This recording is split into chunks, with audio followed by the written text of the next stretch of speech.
കേരള നിയമസഭാ സെക്രട്ടേറിയറ്റിലെ ഔദ്യോഗിക ഭാഷാ വകുപ്പ് തല സമിതിയുടെ ആഭിമുഖ്യത്തിൽ 2025 വായനാ ദിനത്തോടനുബന്ധിച്ച് സംഘടിപ്പിച്ചിട്ടുള്ള വായനാ ദിനാചരണ പരിപാടിയിലേക്ക് എല്ലാവരെയും സ്വാഗതം ചെയ്യുന്നു.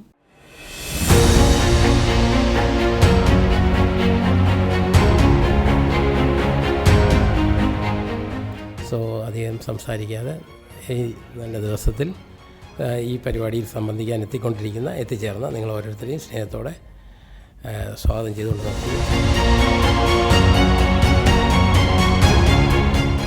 നല്ല സ്വഭാവവും നല്ല ചിന്തയും നല്ല പ്രവൃത്തിയും നല്ല വാക്കും ഉള്ളവരായി നമ്മൾ മാറണമെങ്കിൽ നമുക്ക് ഏറ്റവും പ്രധാനം അറിവുണ്ടാവുക എന്നുള്ളതാണ്.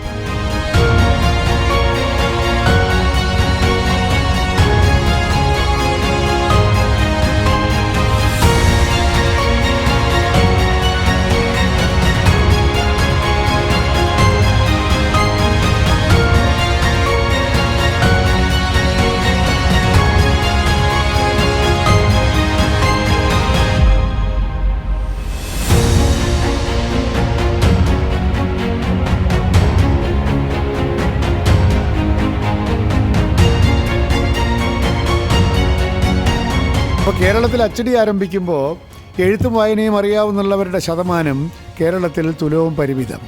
കാരണം ജാതി അനുസരിച്ചിട്ടാണല്ലോ എഴുത്തും വായനയും പഠിക്കുക.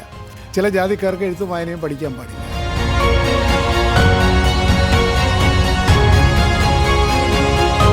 This is the time we should decide the agenda of our reading.